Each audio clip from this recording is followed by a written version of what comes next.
ভিডিওটি শুরু করার পূর্বে কয়েকটি গুরুত্বপূর্ণ তথ্য আপনার সঙ্গে ভাগ করে নেওয়ার পালা। যদি আপনি এই ইউটিউব চ্যানেলে নতুন হয়ে থাকেন তাহলে প্লিজ সাবস্ক্রাইব করুন, লাইক করুন এবং নেট দুনিয়ায় বা নেট মাধ্যমে ছড়িয়ে দেওয়ার জন্য শেয়ার করুন এবং আপনার মনের অনুভব কী চান পরবর্তী দিনে বা পরবর্তীতে আমাদের কী রকম ভিডিও চান, কবিতা কী চান সেগুলি লিখতে পারেন। আপনার মনের ভাব লিখতে পারেন প্রতিটি ভিডিওর কমেন্টে। আমরা প্রত্যেকের কমেন্ট পড়ি এবং নির্দ্বিধায় আপনি লিখতে পারেন, খারাপ হোক বা ভুল হোক বা ঠিক হোক আমরা সমস্ত কমেন্ট আমরা পড়ব। ধন্যবাদ, ভালো থাকবেন, সুস্থ থাকবেন, এইরকমই আরও কমেন্ট করবেন এবং পুরো ভিডিওটি স্কিপ না করে দেখতে থাকুন, সঙ্গে থাকুন। ধন্যবাদ। বন্দে মাতরম। আজকের কবিতা অজানার ছায়া, কবি জয়দীপ দত্ত। এবার আমরা জেনে নেব কবিতার পোস্টার সম্পর্কে, মানে কবিতায় যেসব কথা বর্ণিত করা হয়েছে, যেটি বিষয় সংক্ষেপ, মানে কবি কী বলতে চেয়েছে এই কবিতার দ্বারা, বা এই কবিতায় কী কী বলা হয়েছে যা আমাদের গল্পের আকারে শোনা, তাকেই আমরা বলবো পোস্টার সম্পর্কে। চলুন আমরা পোস্টারের পাতায় যাওয়া যাক। ফার্স্ট পোস্টারে কবি বলেছেন, যখন তোমরা এই কবিতাটি পড়বে অজানার ছায়া, এই কবিতাটিতে 4টি প্যারা নিয়ে গঠিত হয়েছে। সেই প্রথম স্তবকে কবি বলছেন যে এই এক ভয়ের রাতে শুরু হয় এবং চাঁদ মেঘে ঢেকে রয়েছে, আকাশে বাজ পড়ছে, চারদিক নিস্তব্ধতা, নিশ্শূন্য, কোনো মানব জনহীন এবং শুধু ঝড়ের গর্জন শোনা যায়। প্রকৃতি যেন কিছু অশুভ ঘটনার পূর্বাভাস দেয়। ছায়া নড়ছে এবং গাছের পাতা কাঁপছে, যেন কেউ বা কিছু লুকিয়ে আছে অন্ধকারে। এই স্তবকে রহস্যময় ও আতঙ্কজনক আবহ তৈরি করা হয়েছে প্রথম স্তবকে, এবং দ্বিতীয় স্তবকে কবি বলছেন যে এখানকার জঙ্গলের ভেতর এক অচেনা ভয়ঙ্কর চরিত্রের আবির্ভাব ঘটে। সে মাথা নিচু করে হাঁটছে, চোখে লাল আগুনের মতো জ্বালা, তার চলার পথে ছায়া পড়ছে। এটি বোঝায় যে স্বাভাবিক মানুষ নয়। পরিবেশ ঘন হয়ে ওঠে এবং জঙ্গলের নিস্তব্ধতার এবং মানুষশূন্য হওয়ায় এই উপস্থিত এক গভীর আতঙ্ক ছড়ায়। মানবশূন্য এই জঙ্গলে এক পরিবেশ মানুষকে মনোরম এবং আবহ সৃষ্টি করে ভয় ভৌতিক কাণ্ড কারখানায়। এটাই বলা হয়েছে প্রথম পোস্টারের দ্বারা। সেকেন্ড পোস্টারে কবি বলেছেন যে যখন তোমরা এই অজানার ছায়া কবিতাটির দ্বিতীয় স্তবকটা পড়বে বা শুনবে, তখন দেখবে যে এবার পাঠক দেখতে পায় বা কবি দেখতে পান যে দূরের একটি পুরনো ধ্বংসপ্রাপ্ত ঘর বা বাড়ি। সেইখানে ঘরটি নিঃসন্দেহে ভৌতিক, দেওয়ালে রক্ত লেগে রয়েছে, দরজাগুলো অদৃশ্য বা অদ্ভুতভাবে বন্ধ, চিৎকার অনেক আগেই থেমে গেছে। বোঝা যায় এখানে কিছু ভয়ঙ্কর ঘটেছে। রহস্য আরও গভীর হয়, মনে প্রশ্ন জাগে, এই ঘরের ইতিহাস কী? এবং চতুর্থ স্তবক মানে শেষ স্তবকে কবি বলেছেন যে শেষ স্তবকে হঠাৎ পেছনে এক শব্দ উৎপন্ন হয়।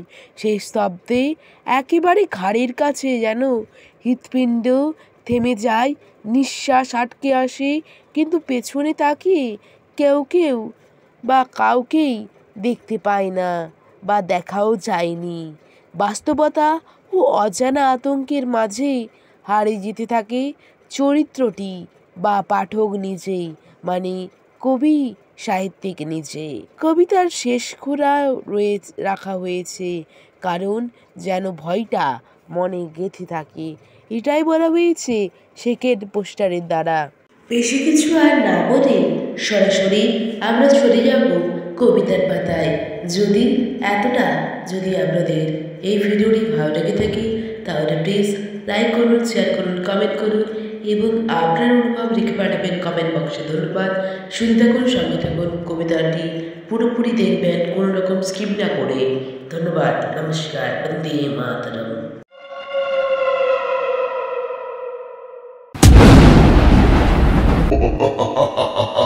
কবিতা অজানা ছায়া, কবি জয়দীপ দত্ত। রাতের গ্রহীণ ডাক, চাঁদ ঢাকা মেঘের ফাঁক, ঝড়ে বাজে শব্দবাজ, ছায়া নাড়ে গোপন সাজ। জঙ্গলে কাঁপে পাতা, কে যেন হাঁটে নিচে মাথা। চোখে আগুন, পায়ে ছায়া, ভয়ে জমে নীরব মায়া। দূরে এক ভাঙা ঘর, দেওয়ালে রক্ত অদৃশ্য দর। চিৎকার থেমে গেছে কবে, রহস্যবাদী শত জটবে। হঠাৎ পেছনে শব্দ হয়, শ্বাস থামে, হৃদয় বয়। কে আছে? কে?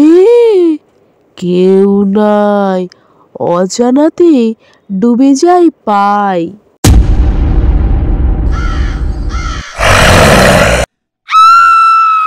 আরেকবার কবিতাটি স্পষ্টভাবে বলে দেওয়া হচ্ছে, ভালোভাবে স্পষ্টভাবে শুনে নাও।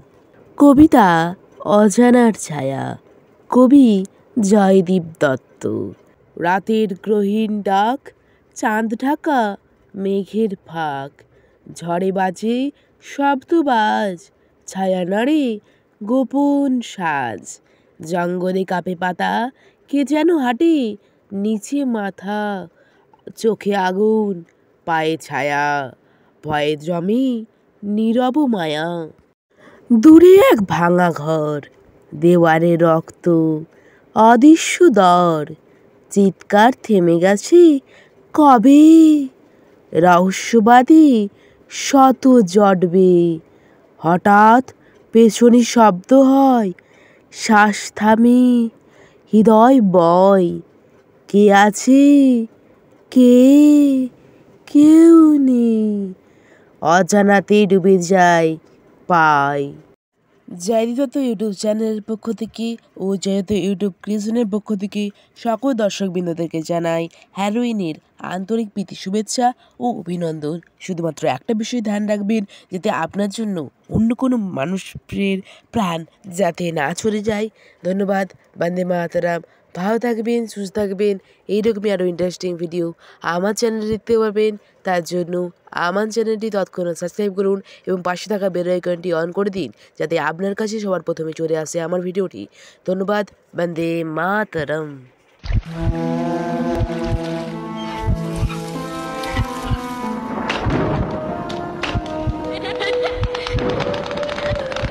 Please like and subscribe.